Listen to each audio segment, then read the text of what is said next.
الشيطان الرجيم. الحمد لله.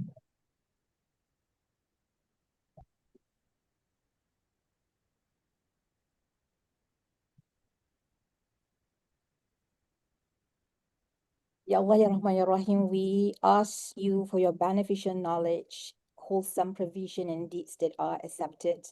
Ya Allah, make it easy for us and do not make it difficult, and complete it with goodness. Ameen, Ya Rabbal Alameen. Now, thank you, everyone. Now, ladies and gentlemen, in today's, you see, for the past few days, we have been talking a lot about VUCA world. It's all things that connect us to, volatility, uncertain, complexity, and also ambiguous. And today, interestingly, halal is not just about compliance, but also about trust, about integrity, resilience, and also inclusive, perhaps prosperity. Now, our session focuses on three key areas. First, it will be on Zakat, Waqf, and halal value chain. And secondly, perhaps on small, medium enterprises that connect women and youth, and also institutional delivery mechanism, so that our efforts will be translated into coordinated impact and scalable outcomes. Now, we are also honored today to have a group of undergraduate students from University Malaysia, Kelantan, joining us today to learn directly from global experts and also perhaps strengthening their understanding of halal as a platform for social innovation and also community empowerment. So we welcome you, all of you, and please take notes, reflect and engage actively during the question and answer session. Now, you see, today's discussion sits the heart of our conference team, navigating a virtual world, and a world shaped by all these elements where trust, can be fragile, system can be disrupted overnight, and even communities, they are often the first to feel the impact. So in such a world, you see, the halal ecosystem is not only a market label, right? It is a stabilizing ethical infrastructure. So it offers a shared language of integrity, governance, human dignity, and also accountability. So all these value anchors in the Al-Quran and the Sunnah. So our purpose today is simple but powerful, because we want to align stakeholders and delivery mechanism for a coordinated impact, so that halal strengthen not only compliance, but community resilience, poverty reduction, and also inclusive empowerment. So you see, Islam teaches us a lot that ethical economic life is part of worship and responsibility. And the Quran repeatedly connects us what is halal and what is tayyib, the wholesome, that is ethical and beneficial. And Allah subhanahu wa ta'ala commands us also justice and excellence. So indeed, you see, all these bring us to a principle that should guide how we design our institutions, supply chain, and also social delivery models. So we are asking today, how do halal value chains uplift the SMEs, women, and youth?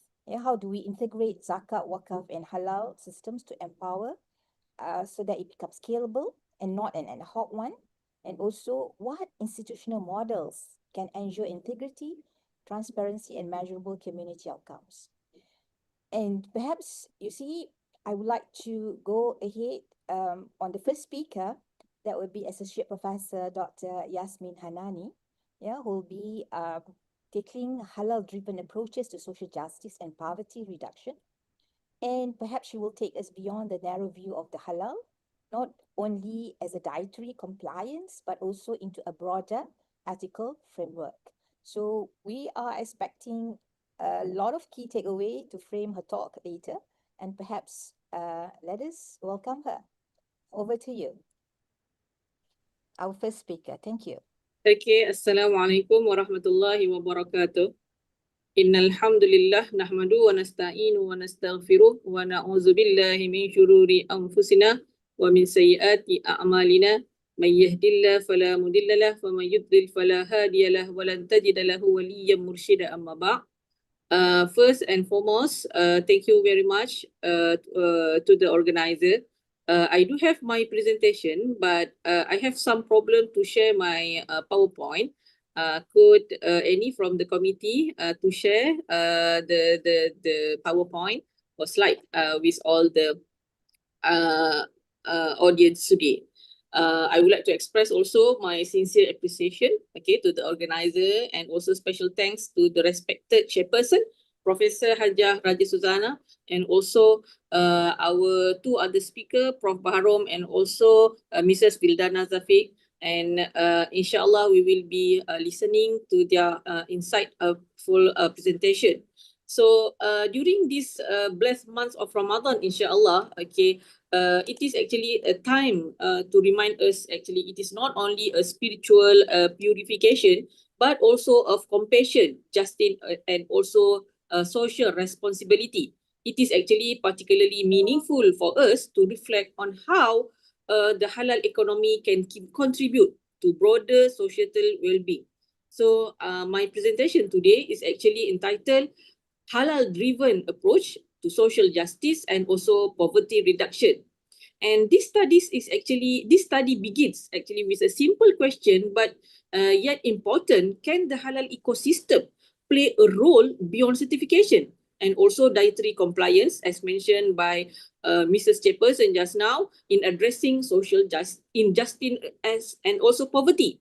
While, as we know, halal is often associated primarily with product permissibility, the halalness of the product, the halalness of the services, this research argued that the Halal Thayyiban framework carries deeper ethical implication, including distribution of justice, protection of human dignity, and also sustainable economic practices.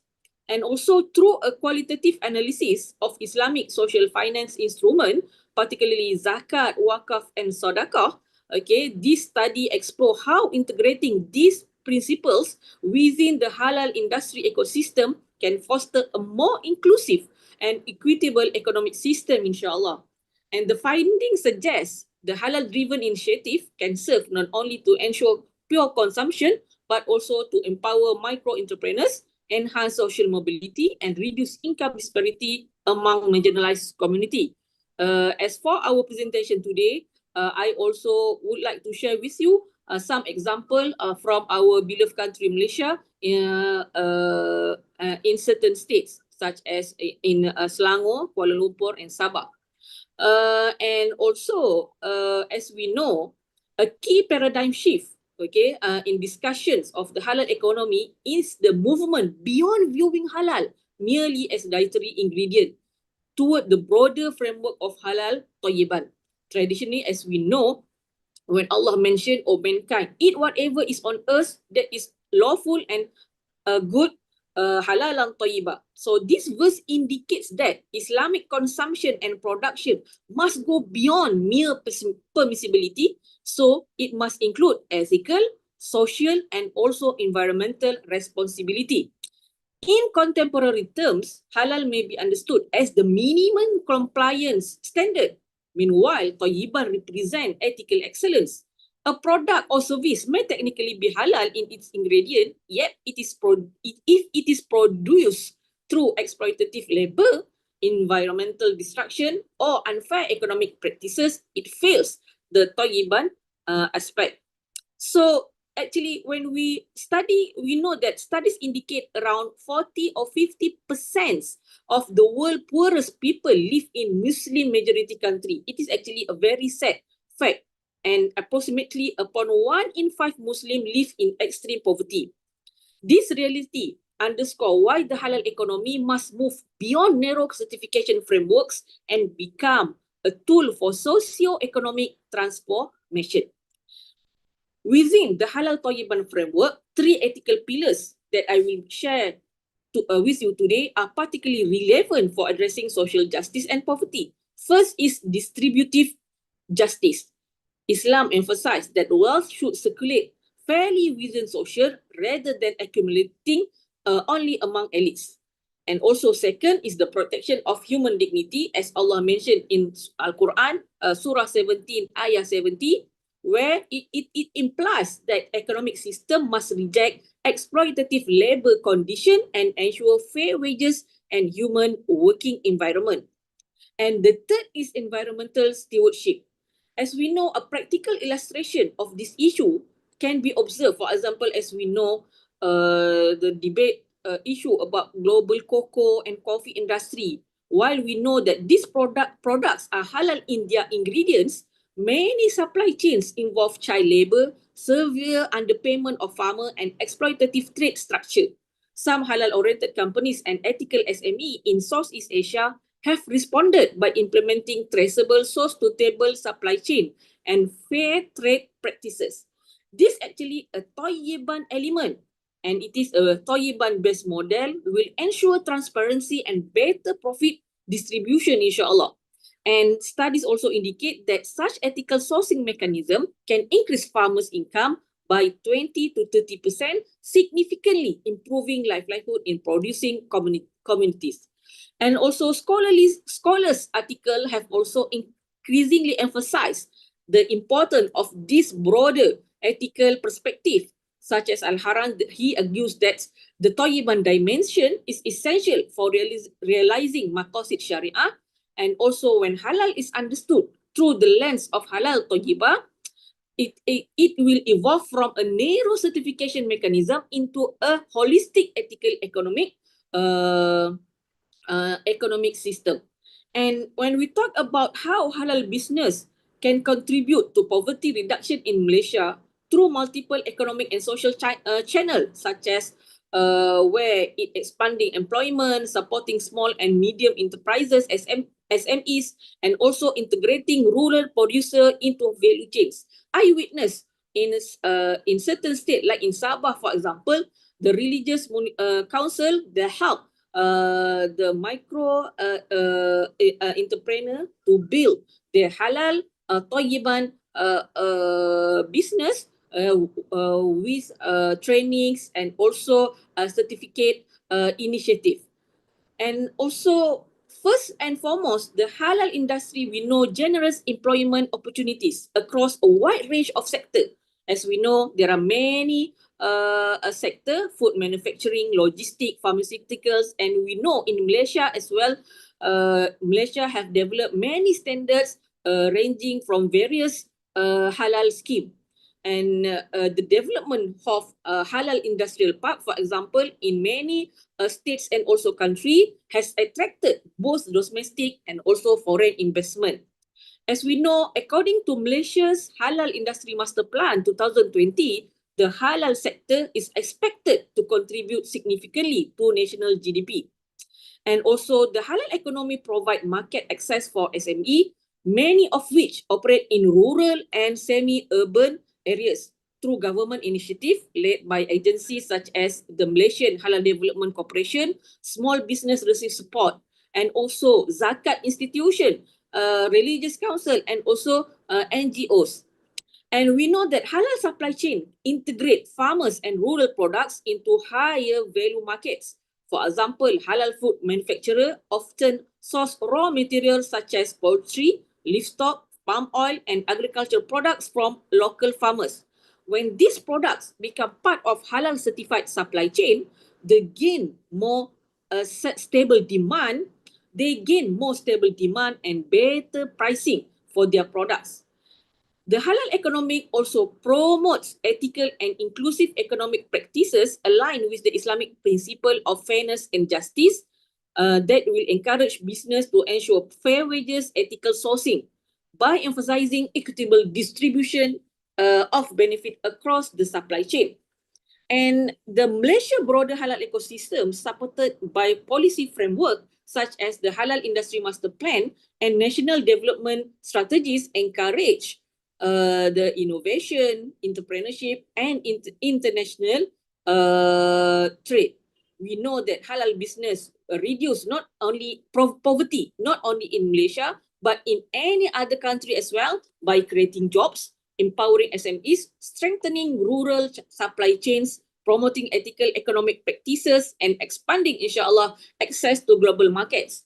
There are many asnaf in certain states, like in Selangor and also Kuala Lumpur, they already expand their halal business. For example, they already export their product to Middle Eastern countries such as in Saudi Arabia. This is actually the effort that has been done by certain institutions such as a Zakat and also Waqf institution in Malaysia. This is actually all the strategic collaboration with the Zakat and also Waqf institution that create a more inclusive and sustainable economic ecosystem in Malaysia. Zakat institutions such as Lembaga Zakat Selangor, Majlis Agama Islam Wilayah Persekutuan, to name a few states, actually have increasingly adopted productive zakat program where funds are not only distributed for immediate consumption but also to finance small halal businesses and halal training. Waqf institution as well, they play important role in supporting the halal economy by providing long-term productive asset. For instance, Waqf land or buildings can be developed into halal food hubs, agricultural farms, business incubation centers for small entrepreneurs, such as Perbadanan Waqf Selangor, Lembaga Zakat Negeri Kedah, for example. And this integration between halal industry and also Zakat and Waqf institution creates a holistic Islamic economic system. In Malaysia, the Zakat institution, they provide inclusive training for halal food preparation, small-scale manufacturing, catering, and also retail business. And most importantly, all these participants will be taught the knowledge of food handling, halal compliance, hygiene standards, packaging, and also marketing. And this program often involve collaboration with Department of Islamic Development Malaysia, JAKIM, and States Religious Council. Many Zakat programs also provide vocational and technical training and also business incubation and mentorship. After training, Zakat institution often provide business incubation support. And this is in addition to training, Zakat institution provide also capital grants, equipment or business premises to help asnaf to start their halal enterprises. And some programs also utilize Waqf asset such as agricultural land, machinery, for example, that can serve for halal food hubs and also for training centers, then thus lowering operational costs and providing shared infrastructure for small businesses. And for the overall impact, through this combination of training, certification support, financial assistance, and mentorship, Zakat institution and also Waqf institution help transform asnaf from aid recipient into halal entrepreneurs and income earners, and finally zakat payer, inshallah. This model also promotes economic inclusion, self-reliance, and also sustainable poverty reduction, aligning with the objective of maqasid. And as we know, the importance of halal initiative and poverty that can play important role reducing income gaps and supporting the achievement of the United Nations Sustainable Development Goal, SDG number 1, which is poverty, by promoting inclusive economic participation, ethical production, and equitable wealth distribution. And how this halal initiative can create inclusive economic opportunities and also integrate economic social finance instruments such as zakat, waqaf, and also do not forget Qardul Hasan from this institution.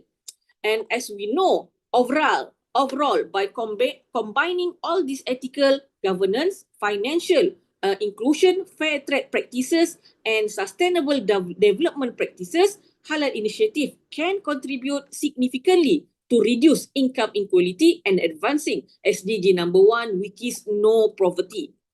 And as we know, it is also by the halal ecosystem and also halal-driven supply chain encourage the Tayyiban principle that also to promote responsible sourcing and also to ensure the farmer, laborer, asnaf, small supplier receive fair treatment and also fair compensation, inshallah. And to conclude, the halal ecosystem, we know that has the potential to contribute meaningfully to the poverty reduction and social justice when it moves beyond a narrow focus on certification and compliance. by integrating the ethical principle of halal tayyiban and use Islamic social finance instrument, the halal economy can create more inclusive and equitable economic system. As Allah reminds us in Al-Quran, Inna Allaha ya'muru bil adli wal ihsan wa ita'i dhil qurba wa yanha 'anil fahsya'i wal munkar. Indeed, Allah commands us to do justice, excellence, and giving to those in need.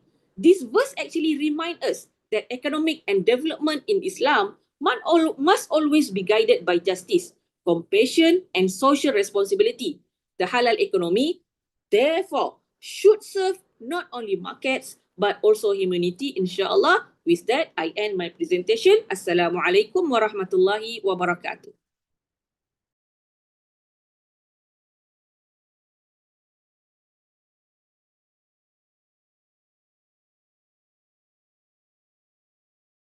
MashaAllah, tabarakallah. Alhamdulillah. Dr. Yasmin, you're not able to view your slide just now. We projected. I cannot share, but I can view my slide, but I cannot share. All right. All right. So I think that's kind of like very enlightening presentation, yeah, on how halal, what do you call it, business contribute to the poverty reduction in Malaysia. And perhaps you see this session can tell us that the halal industry is not merely a regulatory framework, right? But is a comprehensive socio-economic ecosystem that promotes employment, creation, what else? Entrepreneurship, you mentioned entrepreneurship just now, and also inclusive economic development. Now, on behalf of the session, perhaps I would like to extend my sincere, appreciation to the speaker, Associate Professor Dr. Yasmin Hanani. Please stay with us because we're going to have another round of panel discussion after the session. Yeah. So perhaps now we can move on to our next speaker. Yeah, that would be our friend. Yeah, we fly her so far from Herzegovina, Bosnia Herzegovina. Correct me if I'm wrong, Miss Vildana Džafić. Assalamu alaikum, everybody. Assalamu Greetings from Bosnia and Herzegovina in the heart of Europe. Okay, I It's would a like to, country. yes, a very beautiful country, as you will see in my presentation, some of the photos Yeah. of the Bosnia and Herzegovina. MashaAllah. All right, Yes. so maybe before you begin, let me just have a very quick one. You shall be sharing with us and bring an important international lens, yeah, how halal ecosystems function as network of institutions. And then maybe we shall be also tackling standard, market, and stakeholder that protect integrity across, I must say, production, what else, distribution and consumption. And perhaps we can start sharing the session. Ms. Vildana, would you like to share your own slide? Yes, thank you very much. Just give me a minute to share my presentation. Yeah. One moment.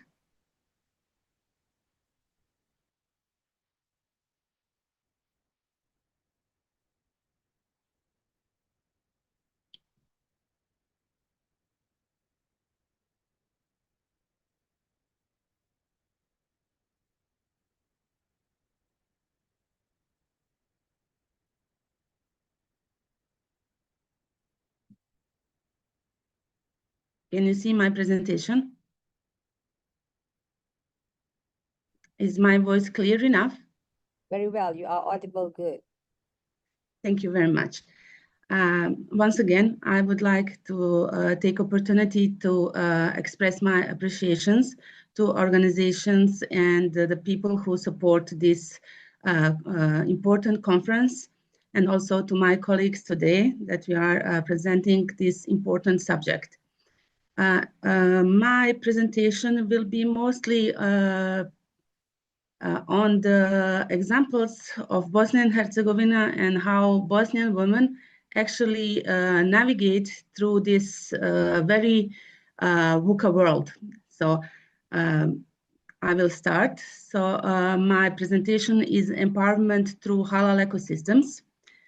Me as myself, I'm the lead auditor in Agency for Halal Quality Certification, also head of finance And also, among other things, as a woman, take participation in every type of the daily business in agency.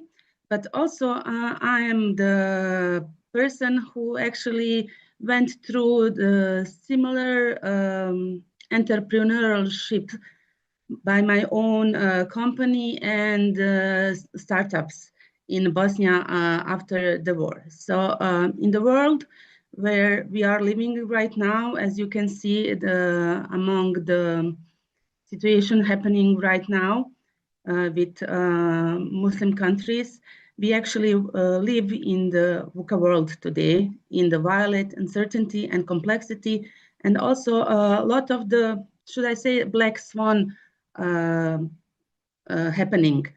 But black swans were something that happened rarely, but in this violent world, it happens often that much.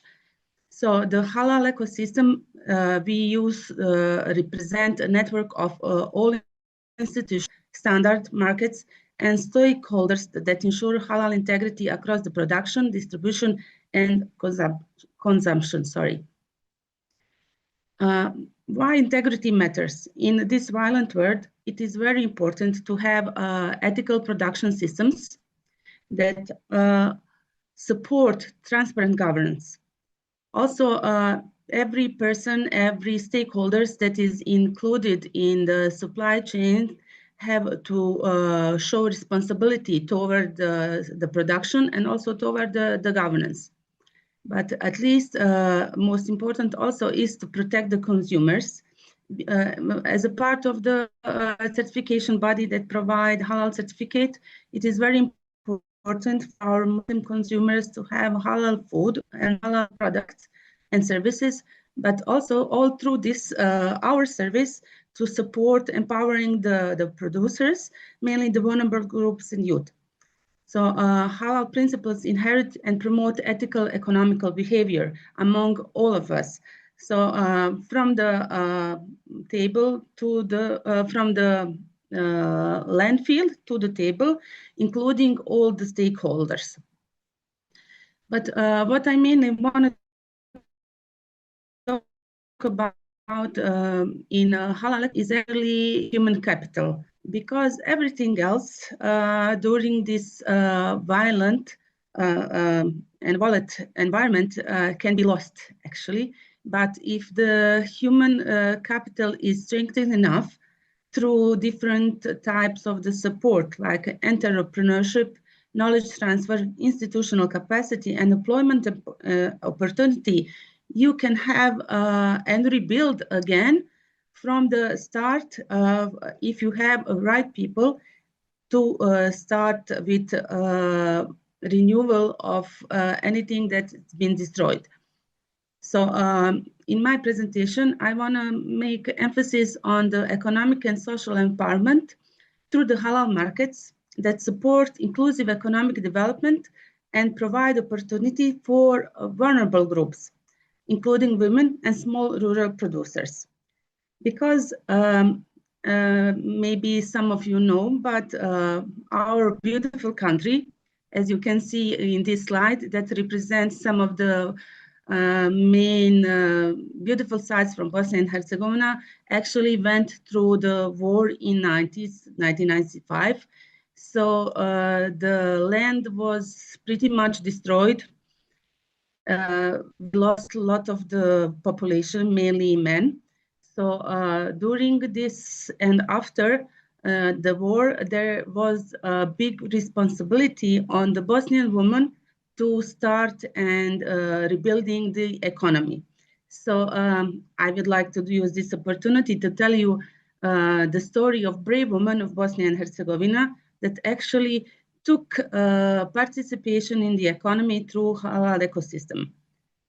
Mainly, our social economic reality was that traditionally, as in the main, maybe in the most of the Islamic country, was that the men were the primary income earners, while women were mostly engaged in household activities. Here on the slide, you can see a lot of the Bosnian delicacy. So this is the products of very hard work of our Bosnian women. After the war, we lost a lot of men. So a lot of the women actually were left alone with small children, with no support from the anybody. So they actually started to become key economic actors responsible for ensuring family survival and income generation of their households.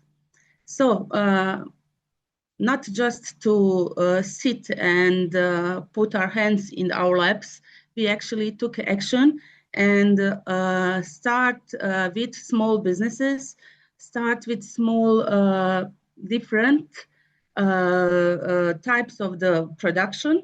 Mainly, we were engaged in various forms in agriculture, because Bosnia and Herzegovina is very fruitful land.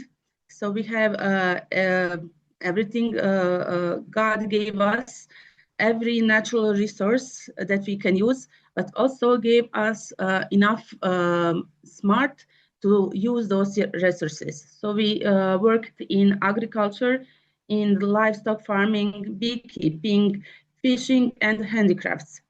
All these activities were a foundation for the local community. So as you can see on the tractor here is one of my friends actually that has some of the farms in Bosnia. What categories of women producers can be is actually primary agricultural producers selling products at markets from their own homes. They started from that at small, but later on, as the number of the women rises, they were actually engaging together to register small farms and also to register some of the small and medium enterprises operating as a formal business entities. And also after this as economical, they also start cooperatives and NGOs that support products and market across the Bosnia. So we have some of the NGOs actually that engage and gather women from different type of this production. Here on the photo, you can see one of the logos of one of our NGOs, actually BOSFAM, that actually means Bosnian family, short from Bosnian family. And they produced very nice, beautiful carpets with Bosnian, with the Bosnian motifs. So what actually happened during and after the war, these initiatives contributed to strengthening the household income, empowering women economically, revitalizing rural economies, communities, and preserving traditional production. It is very important for us that I had the opportunity to see many women, especially in the eastern region of Bosnia, where women after the genocide in Srebrenica were left alone. So through the connection between halal certification and also support from the Islamic community through the Zakat and Waqf, they actually managed to open their own businesses. First at the beginning that were very small, just from their houses, but later on we worked on the development of connections between the small enterprises and also larger companies that produced some of the halal products. So like one of my friends in Srebrenica actually started with the production of the chickens within their own home. Later on, inshallah and mashallah, they grow. So now they have daily production of the chicken that has by turnus almost 30,000 chickens. So they are now big producers of the halal chicken in the Srebrenica region. then we made connections through companies that are halal certified, bigger one actually in other parts in Bosnia, and also they are exporting for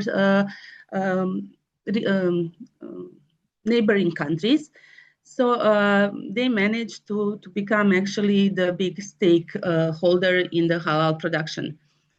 Also, handicrafts, as you can see, some of them are now in the World Halal World Heritage, so under the UNESCO protections. So the woman actually managed from a very hard, difficult situation after the war, after the loss of the husbands, brothers, and fathers, managed to become key stakeholders in producing and generating incomes in Bosnian households. So what we actually, based on our experience, we integration into halal markets can provide product certification and quality insurance as a base, so we can start growing stronger market position for the vulnerable groups, not just vulnerable groups, but for everybody who will engage in economical growth and also in the halal ecosystem. Also, access to international halal consumers. It is easier for women, for young, for the small SMEs to access the international market if we have good connections. So connection starts from our people. Actually, we have a lot of displaced persons. We have large diaspora all over the world.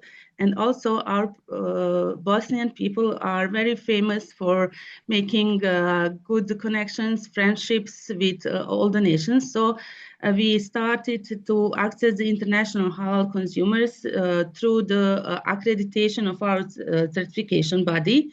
And then later on, we supported sustainable rural development.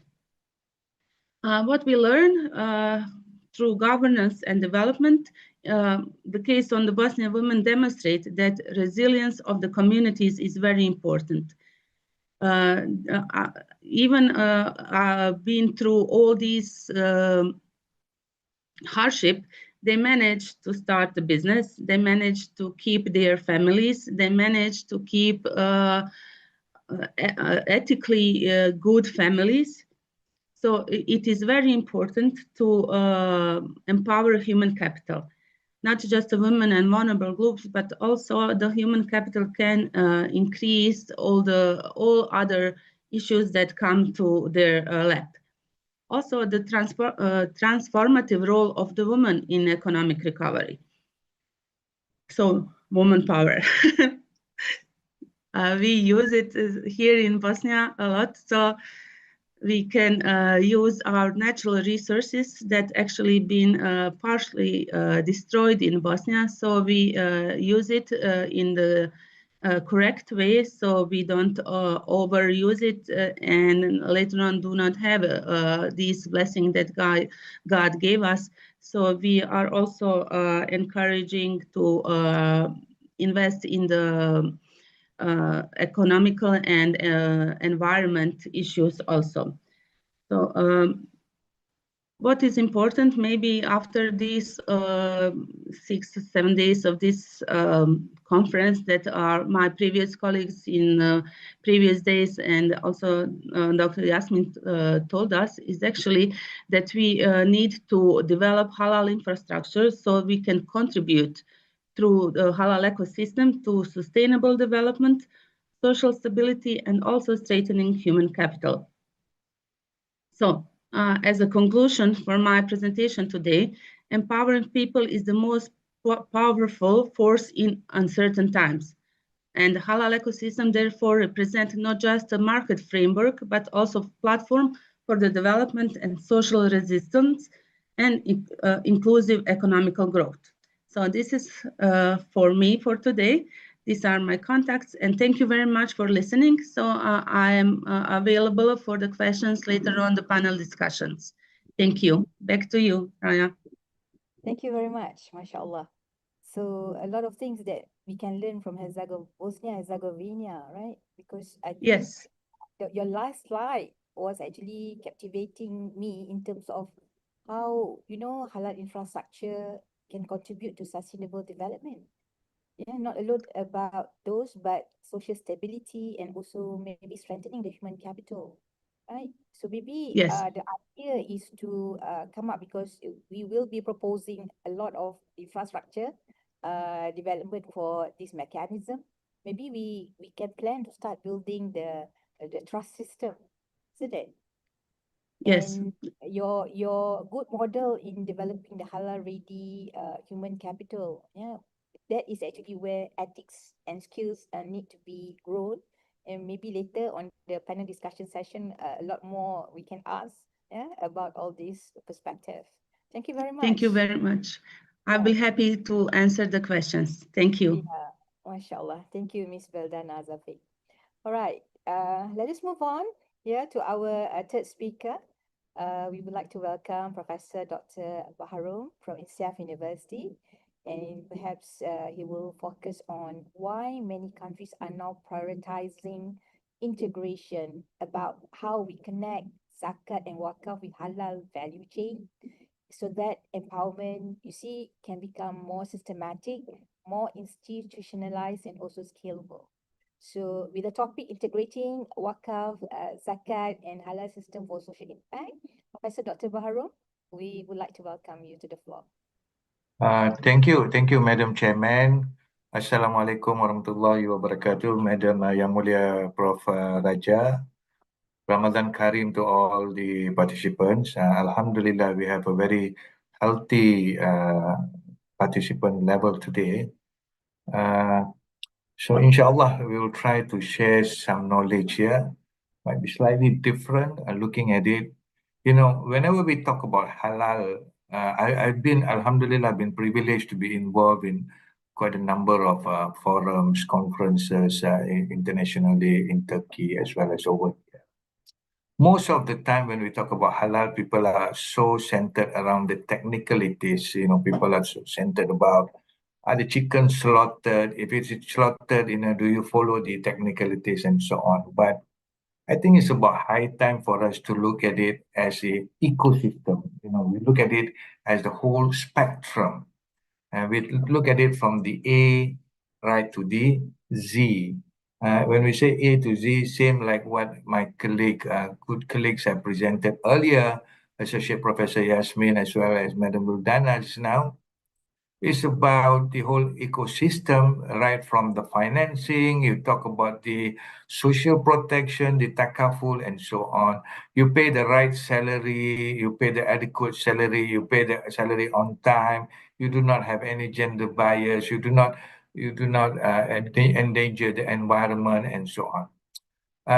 Alhamdulillah, slowly it has been developed, and I think people are moving towards utilizing or employing halal financing more as before, compared to before, whereby people are so concerned about the halal technicalities, they do not feel embarrassed or they do not feel any shortcoming if they use riba-based financing, for example. Right? So alhamdulillah, it has been moving on the Islamic finance or Islamic banking per se.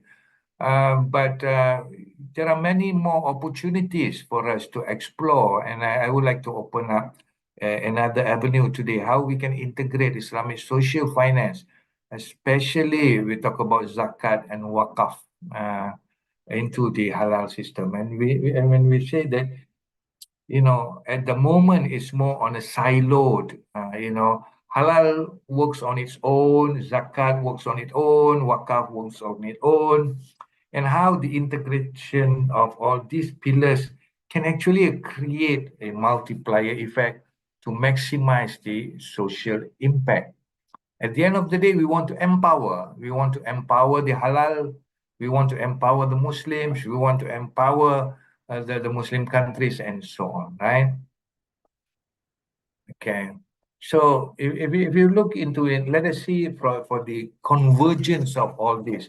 I will talk more centered around Malaysia because I'm more involved in Malaysia, but I will also bring some case study from Turkey and in Indonesia. Looking in a nutshell, when you talk about Zakat and Waqf, there's slight difference. Zakat is more for immediate alleviation.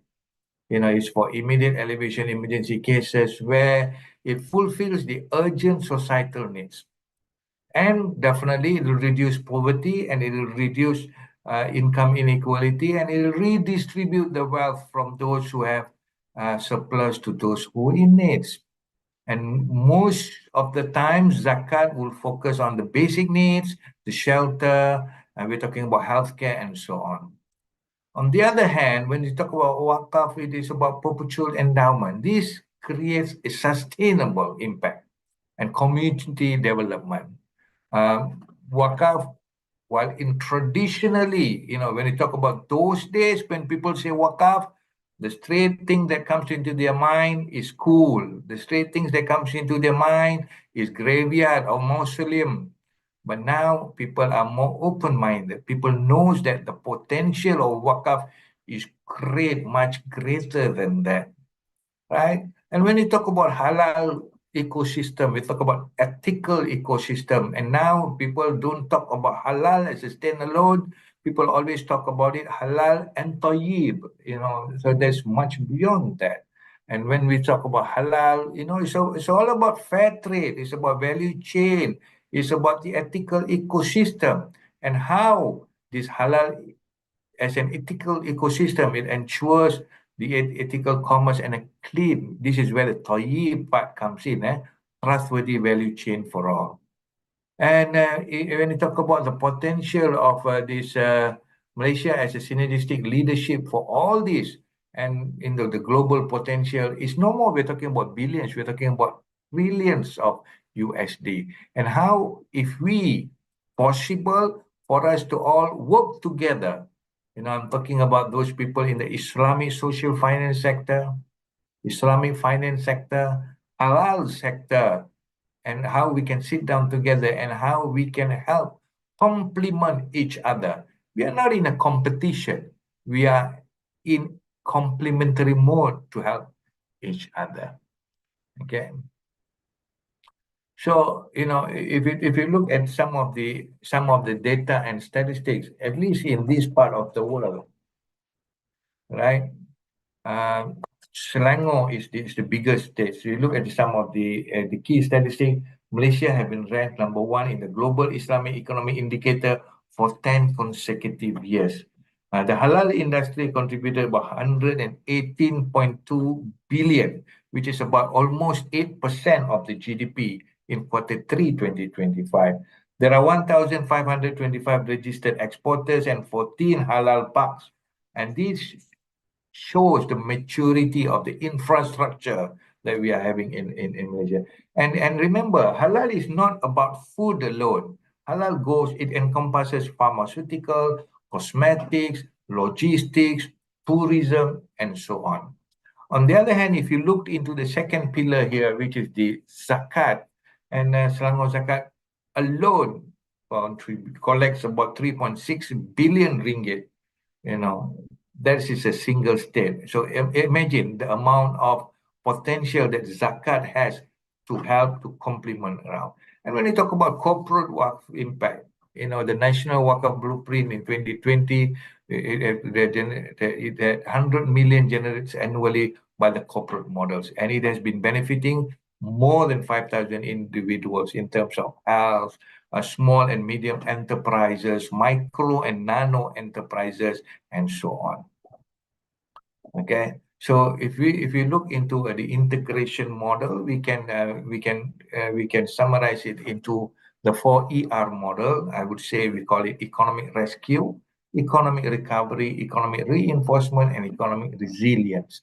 And if we can follow this religiously, and it can come back to empower the whole halal ecosystem, not only the halal ecosystem, but the Muslim countries and the Muslims generally. When we talk about economic rescue, this is where the consumptive zakat for the basic needs. When we talk about the priorities of zakat for the food, the shelter, the healthcare, it gives you the direct impact at that to help those we call fragile and vulnerable. You know, the asnafs who are at the bottom there, the poor. And the second part is the productive zakat, where this productive zakat is for the economic recovery.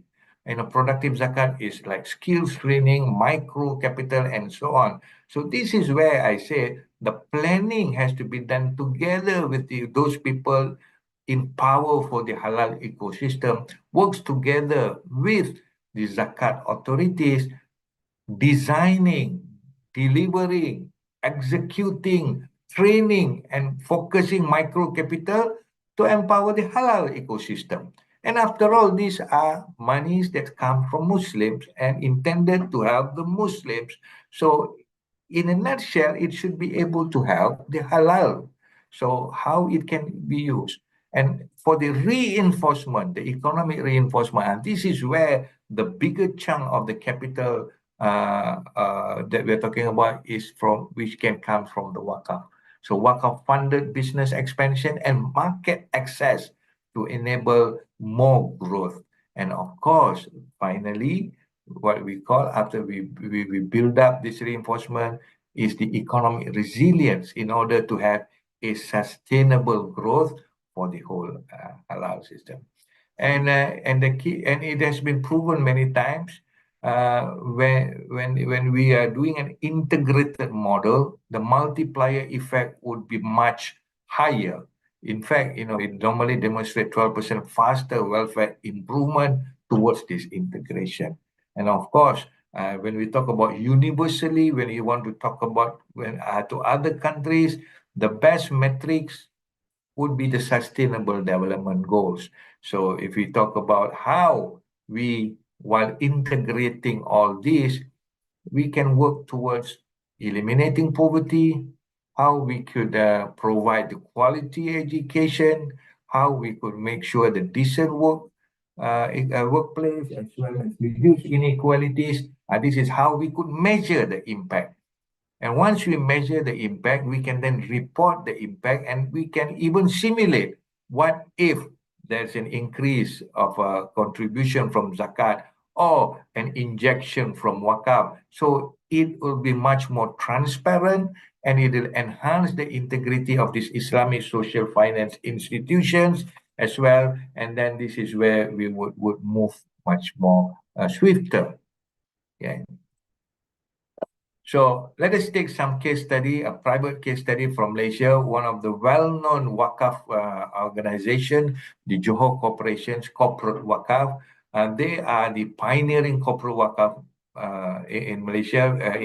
It was executed in the year 2006, where Jacob pioneered the concept. They endowed 200 million as Waqf assets. This is an endowment model, which is a Waqf model.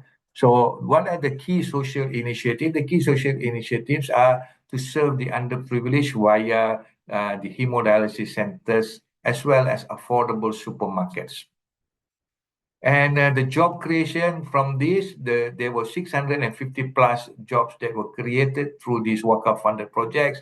Like one of them was the hospitality of the Grand Putri Hotel.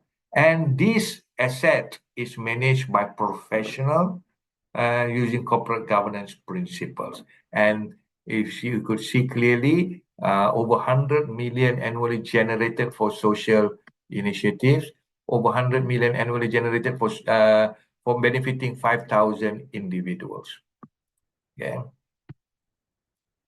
And how we can also jump on the bandwagon of the digital transformation in order to make the integration much more smoother, much more effective, and much more efficient.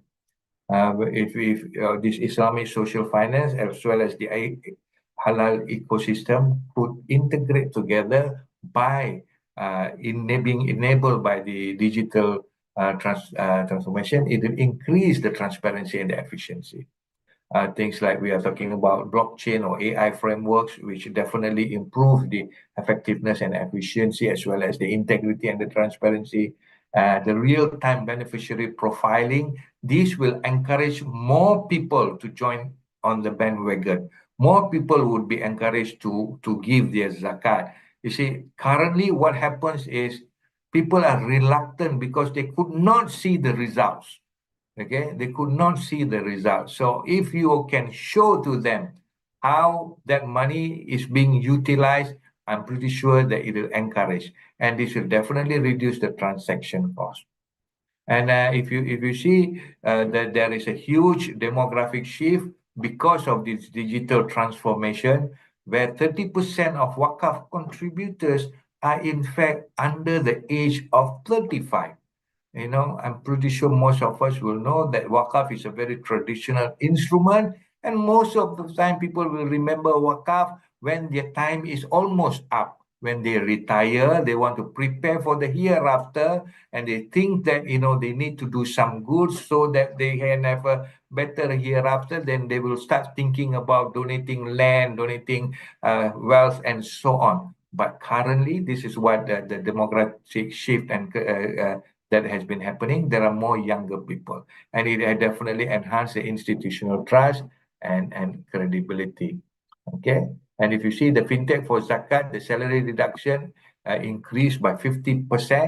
The Selangor Waqf platform, more than 20% online donation since the year 2020.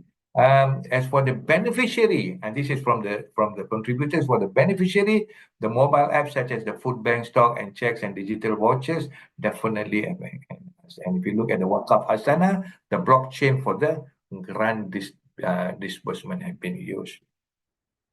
Okay, so if you look from the other part of the world, we can see from Turkey, where the Waqf Directorate managed over USD 10 billion in assets.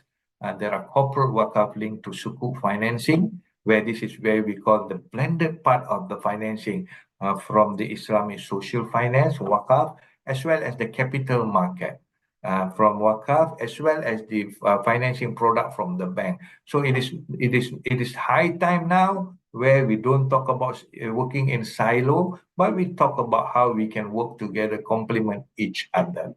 And you can see that 15 hospitals and 20 schools have been benefited from this. It has increased the rural education access. What are the key success factors for this? Definitely we need to have a supportive regulatory framework. We need to have a unified legal and tax structures. We need professional asset management so that, you know, we can enhance the transparency as well as the efficiency, the ability to adopt fintech and technology, as well as the multi-stakeholder collaboration. And this is, again, we are talking about not working in silo, let us work together. So it is not only a single entity carrying the whole burden, where, for example, the Halal Development Corporation's sole responsibility. No, it's a responsibility of all working together. Okay, and you can see this cash Waqf integrated with Islamic microfinance. This microfinance have helped a lot of these micro entrepreneurs as well as nano entrepreneurs. Okay, especially in Indonesia, when we talk about micro and nano entrepreneurs, they actually the biggest chunk of the business community in Indonesia. So apart from Malaysia, we can see some success story from Turkey, some success story from Indonesia. So looking at the halal connection with the ethical value chains, and when we talk about the halal ecosystem as the platform that integrate for the empowerment of Asnaf. You know, number one, of course, you will be able to provide market access. And we talk about market access, we're talking about global market access, whereby the Jakim certified access to 46 countries. Everybody knows well that Jakim's halal certification is one that is looked after, and it opens up the halal market of USD $7.7 trillion. And was for Zakat and Waqf social impact, it's high time for us to look at Waqf funded halal certification for these micro entrepreneurs, Zakat based working capital for micro as well as medium entrepreneurs. Halal parks, yes, we already have 14 halal parks, but much more halal parks can be built so that more people can get benefit from that. Okay. And if you look at the industry growth, especially on the Malaysian side, if you look at the halal industry master plan, 2030, the sector value is expected to be at 231 billion ringgit. And out of this, 70 billion ringgit is exports. It's not only that, it is also able to create new jobs beyond 700,000 plus new jobs.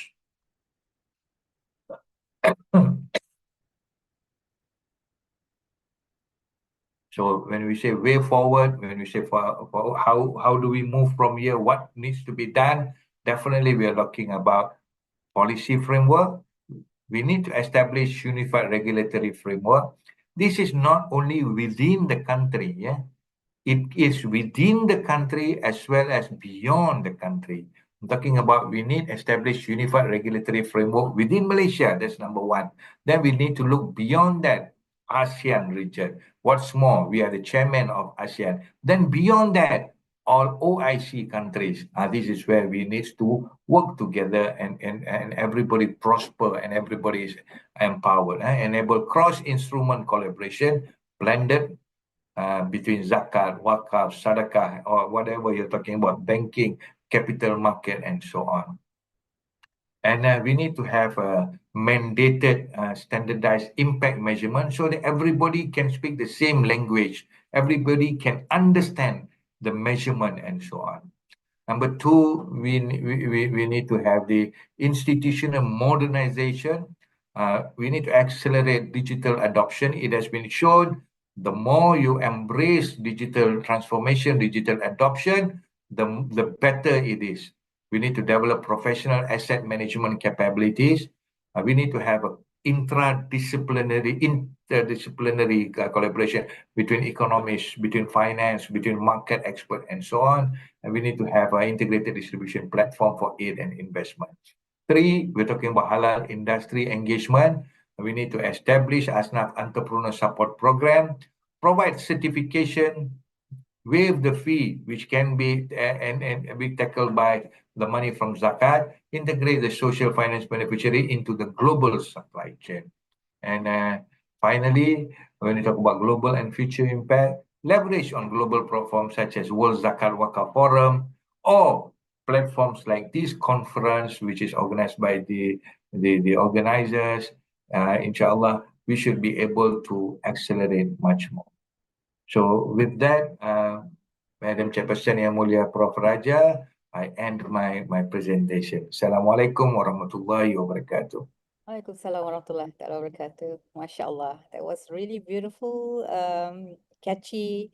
I must say a lot of insightful contents. Yeah, Prof. Thank you so much.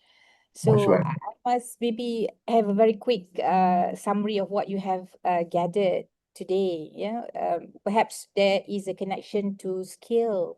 You see Islamic social finance and maybe strengthen the halal ecosystem. So we must move on, right, from what we call as a fragmented initiatives into something like, a system level delivery model. So a lot of things interesting that you have brought about. Maybe, okay, let us move on to panel discussion questions. They'll conclude what we have been discussing today, and perhaps open to the floor for questions and answer. All right. So maybe on the first side, let us begin with Professor Baharom first, okay? Because you are the last, okay, the last to present, but maybe to recap, and I will follow through Associate Professor Dr. Yasmin and also Ms. Vildana. All right. Maybe one of the interesting area that I would seriously like to point out is about halal industry engagement itself. Yeah, how actually we can bring about inclusivity into real markets. So for instance, like, you see, it's interesting to learn about Johor Corp, right? And maybe some of the other perspective, like Associate Professor Dr. Yasmin mentioned about Asnaf entrepreneur, the support programs to move beneficiaries into productive livelihoods. And even in some area, we offer certification fee waiver for micro SME to lower entry barriers.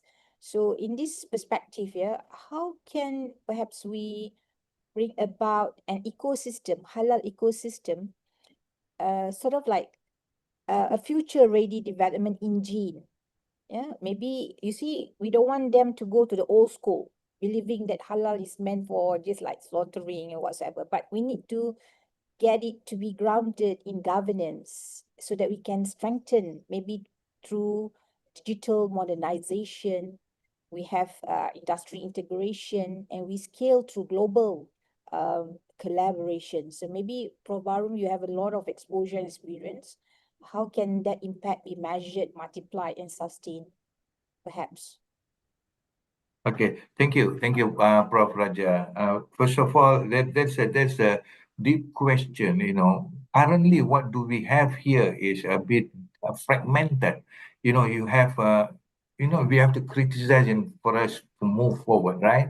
Currently, what we have Halal Development Corporation, and then we have all the other Islamic social finance organization under different body, and this HDC itself has been moving from one ministry to another ministry, right?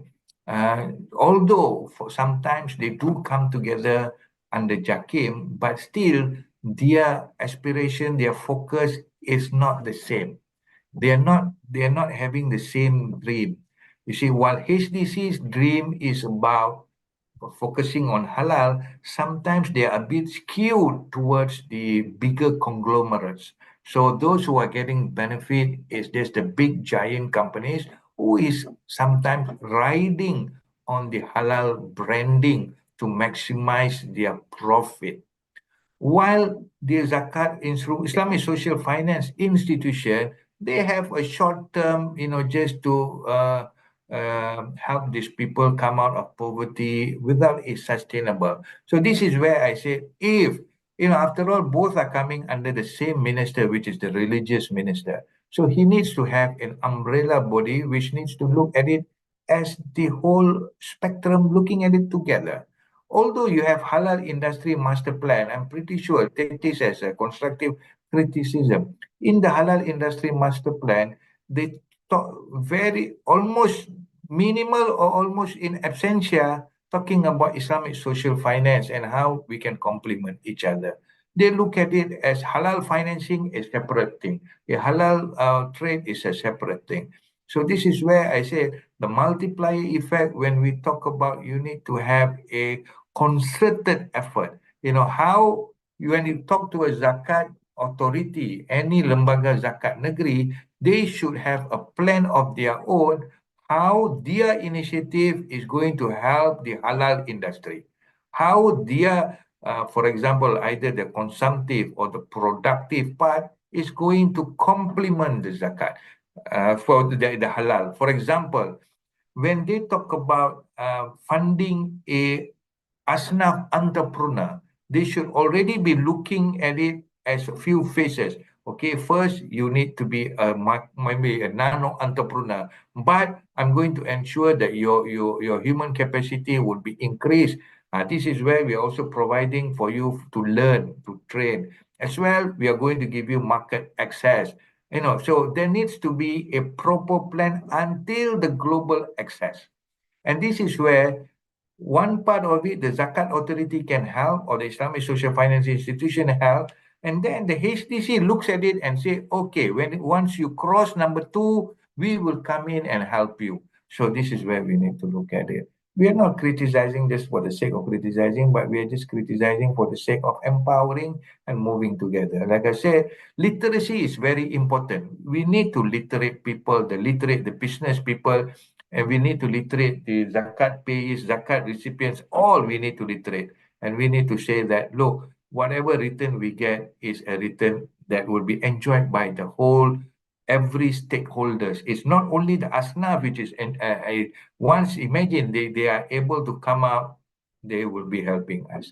So inshallah, we will need to look at it as establishing an umbrella body which needs to take a look at not only halal, but also Islamic social finance. No, I'm not telling that you need to do a coup d'etat or take over. No. We just need a platform for us to work together, inshallah. Prof? Mashallah, thank you so much. Maybe this team, right? Our Islamic Economy Academy can work along. Professor, our brother Muhammad Noor, can take this initiative to move forward. Now, I want to fly from Kuala Lumpur to Bosnia and Herzegovina. I'm kind of like very interested when you presented the case study on women economic empowerment just now, right? So I believe the central theme there is about how halal support inclusive economic development, particularly you see a group like women and small rural producers. So I like the historical case, of the brave women of Bosnia and Herzegovina, mashallah. So I think it has illustrated a profound social economic shift. So maybe, you see, we want to connect that to the emergence of rural entrepreneurship in sector like agriculture, livestock farming. What else we have? Beekeeping and fishing, handicraft, right? So maybe on rural entrepreneurship itself, I believe women in Bosnia successfully transitioned into that activity. What are the primary barriers today preventing similar agricultural producer from upgrading into maybe registered SME, or they come up with their own formal SME, their own company? Thank you very much, Professor Raya, and very good question, actually.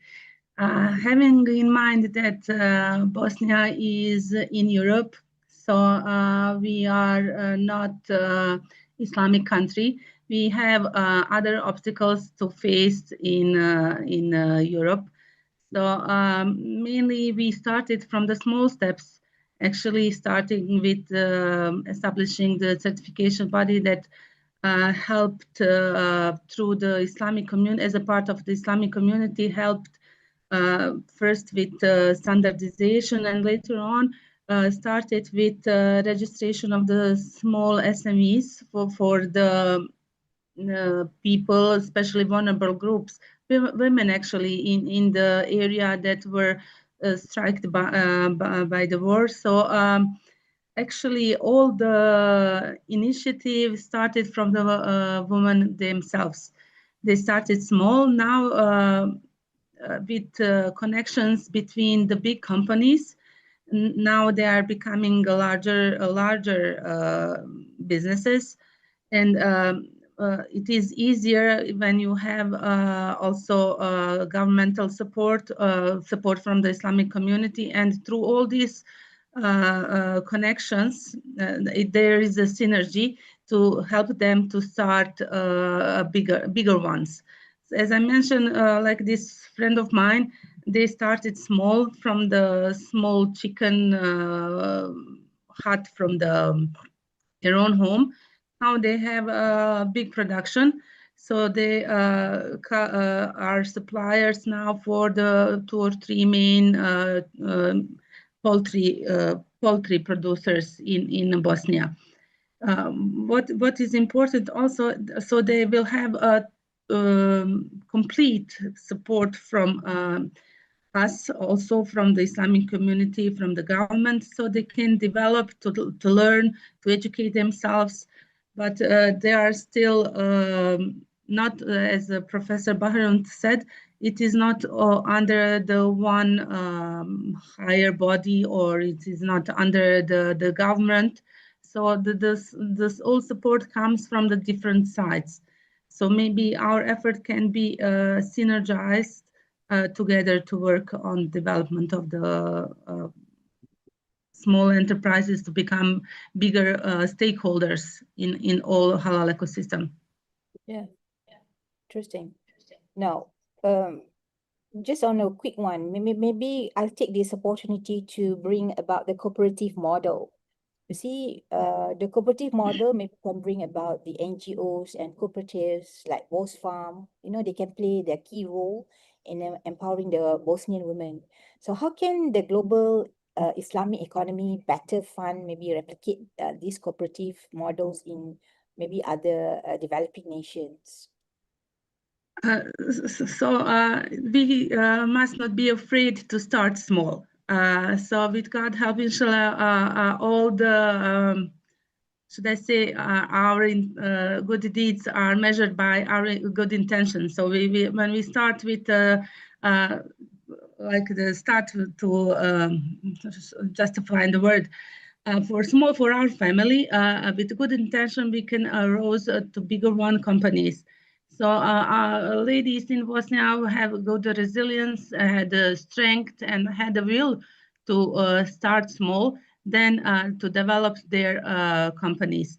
So maybe as a model that can be transferred to other countries is start small, have support at the beginning, and later on when you develop, you also develop yourself as a person, you also developed your business skills, you developed connections between different stakeholders. So it will open the doors to like the international tradings. Like for those companies, it takes time. Actually, we cannot start house from the roof. So we need to start it from the bottom and from the ground.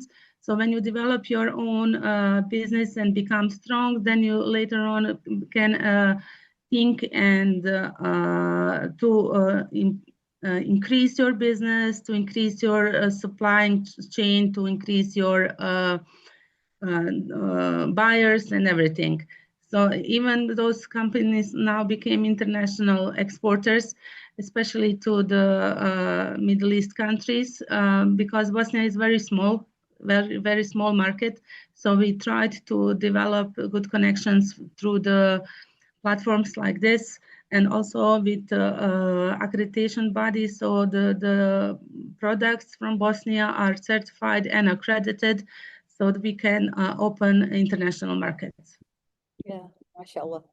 Yeah, I pray that, your effort will come true, and perhaps, we have some connection after this. Yeah. Yes. Thank you. So maybe Thank I you very want much. to, go to the presentation by Associate Professor Dr. Yasmin Hanani, which actually has explored the, shifting the focus of halal to the ethical framework. And also perhaps by integrating the Islamic social finance, maybe the ecosystem can become a catalyst for social mobility. And not alone about that, but economic inclusion, which actually pair what Vildana and Professor Baharom mentioned, and that can lead to the sustainable development. Now, when we talk about this, perhaps maybe what do you think best can we relate to halalan and toiban framework? Associate Professor Dr. Yasmin. Okay, Assalamualaikum warahmatullahi wabarakatuh. Thank you very much, Yang Mulia, Prof. Suzana. So as we know that Halal initiative should not only benefit. I am very much interested with Prof. Baharom notes when he mentioned that Halal initiative should not only benefit the halal, the large corporation, right? Okay, so it's actually, it must extend beyond certification, and also we know that halal development policy should focus on empowering small producers. And as we know, the best practice, as my experience with some of the Zakat institution in several states, for example, the Teras Corporation in Selangor, how they help the Asnaf and also the B40 to with this halal initiative, for example, by giving them training. For example, within 2 years, we receive for about 200 Asnaf candidates, and we need to train them, okay, with halal trainings, and also we give them a seed capital, okay, for them to start with their own halal business, and within 2 years we given 2 years time, okay, to bring them from asnaf community to become taxpayer. And alhamdulillah, about from 100 recipient, we managed to bring out 98 participant. So they no longer become asnaf by using this halal initiative. And as other best practice for halal initiative for this asnaf participant, for example, not only we give them training, and also we give them capital, okay, there are other steps and business practice that can be followed, okay, to ensure their products not only halal compliant, but actually we become their tutor. Okay, for example, how to use halal certified raw materials, and most importantly, how to make an effort to find the halal initiative. It is not easy. It is not easy for this small entrepreneur to find halal products available with a cheaper price. And also to avoid a forbidden item is easy, but sometimes the shubha for those halal business is not easy for them to find the halal alternative, and especially for supplier verification, okay, to ensure supplies halal certified, okay, keep documentation for audit purposes. It's very difficult for them. They want to survive the business, and at the same time they need to keep the document for audit purpose. Can you imagine that? Okay, so normally that's why people say and people claim this halal is actually for a big corporation. For small scale business, they cannot survive. But yet, alhamdulillah, there are so many initiatives that will help them, and not only for asnaf, for canteen owner, for example, okay, we help them to keep the document for audit purpose, and also and a simple thing to prevent cross contamination. And not so many company outside there, they want to take this task or this project, because it is not profit making project. So we need actually NGOs and also the government to interfere with this initiative to help the small segment of the halal industry. That's all, I think. Yeah, mashallah. We have one integrated perspective. Maybe we can conclude that later. I would like to open the questions from the floor. Anyone wish to ask questions to three of our, distinguished speaker today? Can I hear any responses from the floor? Anyone?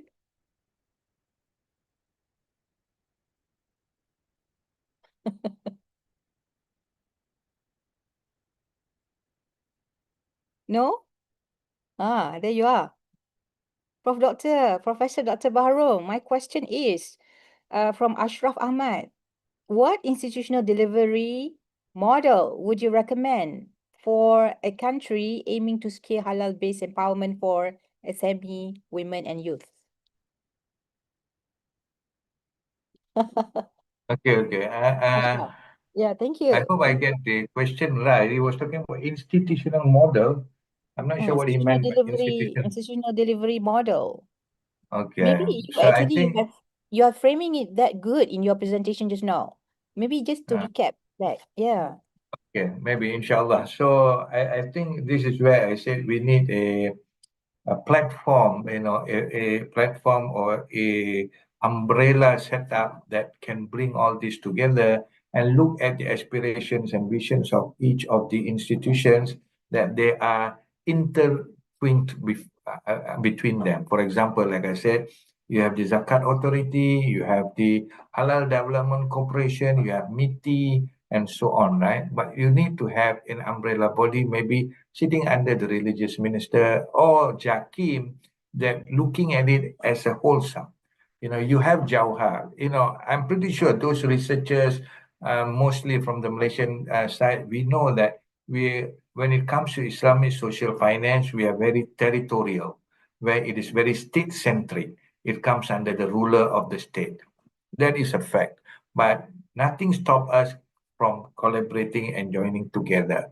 So this is where I say if we can have at least an umbrella body which provides a platform to bring together the Islamic social finance institutions, the Halal Development Corporations, as well as MITI, and look at their vision, mission, and their plan, and then how we can collaborate together so that we would have interdepartmental or interministerial or interinstitutional activities that can work together, inshallah. Thank you, bro. Any more question to those who are attending? I have one here actually, which is addressed to Ms. Vildana. There's something somewhere in your slide you mentioned about integrity, right? Which integrity levels you believe that today the regulator industry prioritize first? Sorry, can you repeat the question? I didn't hear. Something to work on the integrity. Yes. Which maybe I just copy that on the chat box. Take a look. Which integrity levels should regulator and industry prioritize first? First, to all industry actually that are under the halal, actually in Bosnia, halal production is voluntary based. So first step is actually that are committed to produce the halal products. That means that are all under the how could I say, like the regulations and requests from the Shariah aspects that are covering the products should be halal and services, but also as a start. And at the beginning, we start with producing the halal products and services. Now, mashallah, we have expanded through halal cosmetic services, now finance and everything else. So the whole concept should be under the Sharia aspects of halal and tayyibin. That is the first level of integrity. So if we respect those rules, we already are part of our integrity. We already have a certain level of integrity as we are respecting those regulations and the rules. So we will also behave in accordance to this, not just to produce halal products or services, but also to expand to the halal ecosystem. As Professor Baharom and Professor Yasmin said, not just products, but we need to have halal finance, also payment for the workers at time, covering all the other aspects of the production, not just ingredients, should I say, or level of the services. So all this should be part of halal ecosystem. Support to the small producers, more support also to the bigger producers, because if you support the bigger one, they can support small producers as their buyers or suppliers. Okay. There's another one coming from my WhatsApp, to Dr. Yasmin. There's something to work on halalan and toiban. In practical term, what changes when organization adopt toiban beyond certification?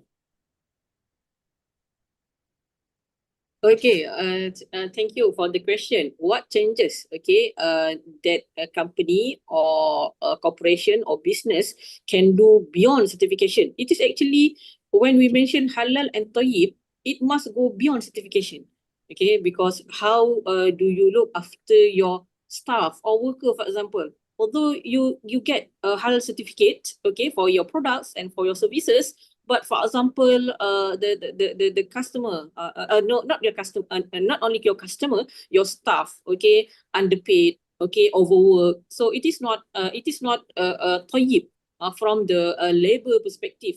As capital, as Mrs. Vildana mentioned about the capital, the human capital, and also from the staff. So that's why from the certification, if you want to go to audit, first we will look into the facility, okay, for the staff. That's about the facility, and how about the wages, okay, and how about that from the workers part, and apart from that, okay, the sources. Where did you get the source for income? For example, is for example the cocoa or the foods is actually from the sustainable source. Although it is halal, yes, it is halal. Okay, you slaughtered it. Okay, the fish, but the issue of sustainability. Okay, that is when the halal, it is not only about certification, it is not only about the ruling, whether it is slaughtered or not, whether it doesn't contain pork or not, but beyond that, the sustainability, okay, our responsibility as a industry or as the company to protect the environment, to protect our workers, to satisfy the customer, and to put the trust, okay, in the system. Yeah, inshallah.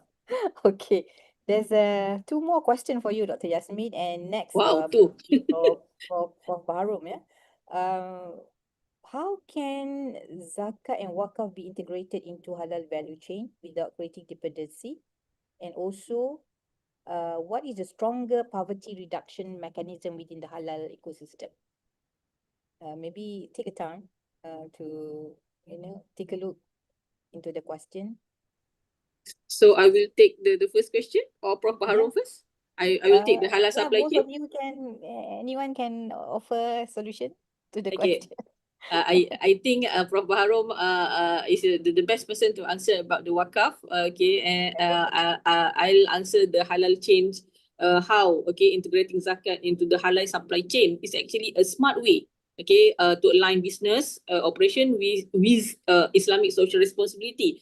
First of all, we can do it is using the structured approach. First, we need to understand the connection. Halal chain ensure products are Shariah compliant from sourcing to consumption, from farm to fork. Okay. Meanwhile, zakat is an obligation to help the needy. Integrating zakat means that the halal business does not just avoid the haram, but actively contributes to the welfare of the community. Okay, whether they pay zakat, whether they involved in, for example, sedekah. Yeah, we know that sometimes they struggle. Okay, when they struggle, okay, to do, for example, in this, okay, during this time of war, for example, they struggle to pay zakat. How they want to contribute to the society. And as I mentioned just now, points of integration in the halal chain. So we need to partner, okay, with suppliers who pay zakat on their business profit. For example, me, I have my halal business. If I want to make a JV, for example, I will find my partner who pays zakat on their. So I will search in their business profit, and this will encourage ethical trade and transparency in supply chain finances, inshallah. And finally, for profit management, we need to keep clear records of profits and inventory eligible for zakat. Okay, for example, not only 2.5, we can pay more. Okay, for nisab sufficient wealth. Okay, include inventory value in zakat calculation. If, for example, the trading goods are part of your business. I think that's only from me. Okay, I pass to Prof. Baharom. Yeah. Okay, thank you, Dr. Yasmin. So first, I'll answer the second question first. And so it was asking, what is the best financing blend to help SMEs move from informal to export ready? Okay, being in informal is basically in shadow economy. It's not illegal, it's just informal. So when you talk about informal, in fact, we have already started that. Bank Pembangunan issued sukuk, and out of the sukuk proceed, they provided microfinance to the entrepreneurs. So that is a blended financing. When you talk about blended financing, is when you blend two different forms, either capital market and banking, social finance and banking. This is what we call blended financing. What would be the extra advantage? Of course, the cost of capital will be lower. Once the cost of capital is lower, then the interest rate or the financing or the profit rate that's being charged would be lower. That means they would enjoy. Number two, if you see, there are a lot of banks which have already started blended financing of Zakat and banking finance. So, for example, if the financing is normally targeted to micro or nano entrepreneurs, whereby, for example, they need 7,000 for the business. So the bank gives them 10,000. 3,000 comes from the Zakat fund. 7,000 comes from the bank, and only this 7,000 is charged for any interest rate. Why? Because it has been proven time and time again, a lot of micro or nano entrepreneurs, the moment they get this financing, they use for consumptive purposes. And once they use for consumptive purposes, they do not have enough money to expand their business or to work on their business. So the banks say, what? We will give you on the consumptive, which comes from the Zakat fund. This one you use purely from the point of view of the business. Okay, number two, how can Zakat and Waqf be integrated into halal value chain? Again, this is where I say Waqf. When we talk about Waqf, when people can Waqf land that can be used as halal park. Or for example, in Kedah, we have something called Smart Sawah, where the lands are Waqf land, but it is divided into sublands for us now to become paddy planters, right? To be entrepreneurs in their own self. So this is where we can say there is always we can always work around it by collaborating. So we have to look at it in a bigger context here. Like I said, nobody is taking away the limelight or the job from somebody. It is about we helping each other. I know. Being in this Asian cultural, we are always worried when somebody comes into our territory and we say they are stealing our job. There goes our power. No. We have to think, we work together in order to empower.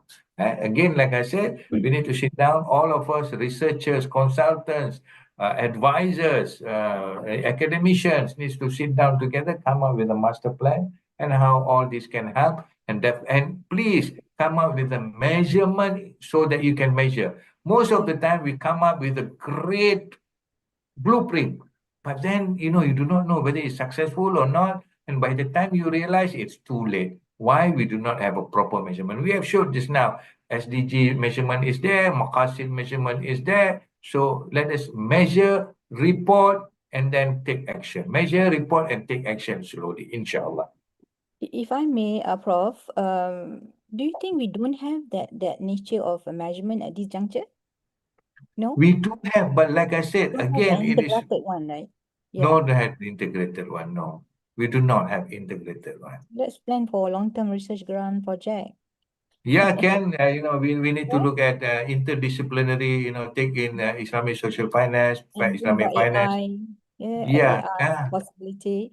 Yeah. I inshallah. want to connect what you mentioned about the sawah, Waqf, to what I think Vildana's in Bosnia Herzegovina can work along together. I think they have a lot of parcel of land. Yeah, I don't know, because you mentioned about your farming and whatnot, right? Do you have that model, Vildana, in your country? Sorry. For some parts, as I understand your question, good. In some parts of Bosnia, we have some land that is under the Waqf directorate.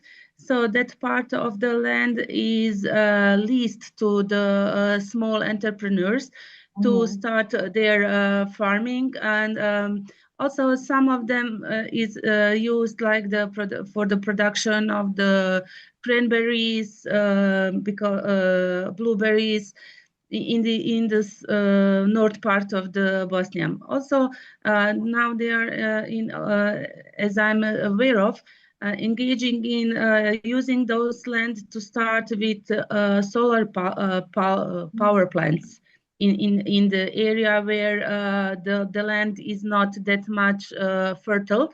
So they are using as for the solar planets. So they are starting some of the initiative to lease the land to the people who want to start their own businesses. And in those ways, both sides benefits. It benefits the people who start business, but also benefits as it usage of the Waqf property. And the Islamic community also has some income as they started to develop their own businesses. I see. So meaning to say at this juncture, fully Waqf model is not yet being utilized. Yeah, like what we it is mainly under the Directorate of the Islamic Community. Because we have very strong organized Islamic community in Bosnia and Herzegovina, so they are managing it quite good actually for Waqf property. But also now at the last years they started to work with people to get more engaged of the Waqf properties for the agricultural production and other things. Among them are like the solar plants. Yeah. There's another question to Prof. Baharom. If resources are limited, which should be prioritized first? Certification subsidies, skills training, or market access? It depends on the sector, because one sector is not same as the other sector. When you talk about food and beverage, it's different from cosmetic, it's different from fashion, it's different from logistics. Some sectors are already matured that you do not need a certification. For example, they are already matured and maybe they need a market access. Some sectors in Malaysia might be too infant and they need skills training, and then they need certification, and then only we move to market access. So this is not one size fits all. We have to look at the sectoral. Like I said, for example, when you talk about food and beverage, we are one of the front runners. But when you talk about cosmetic, we are lagging somewhere there, right? When you talk about hospitality or tourism, we are again. So this is where we need to look at it. I think it has to be a sectoral base. And again, this is a very good idea, a very good question, which can be turned into a problem statement. That means there needs to be a study itself to identify which sector is matured, which sector is in infancy, which sector needs what kind of help. That itself is one contribution to the whole integration platform. Interesting. MashaAllah. And to the three of you, maybe I'll take this as the last question. Three of the panels, maybe you can give a perspective like this question from Khalif Haikal.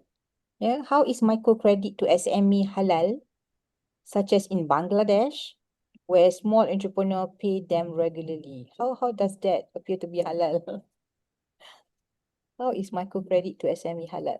For me, microcredit or microfinancing, this is again, it can be in the form of Qardul Hasan. It can be in the form of a subsidized profit rate. And this is actually when we were talking to some of the banks, you see, in any countries, you have a certain group of people, we call them high net worth. In some banks, they are even ultra high net worth. So these people have so much money in the bank, which is sitting idle, right? So what can be done? We can use this digital transformation, digital adoption, fintech and everything, asking them, do you want your money, part of the money be used as financing Qardul Hasan, and at the same time, they can also claim that as part of their Zakat, this is where matchmaking. You see, some of our banking, whatever banking to you or click or whatever it is more on very rigid services. It does not provide a much more intelligent matchmaking type, asking this ultra high net worth, do you want to explore where you can pay the Zakat for your savings?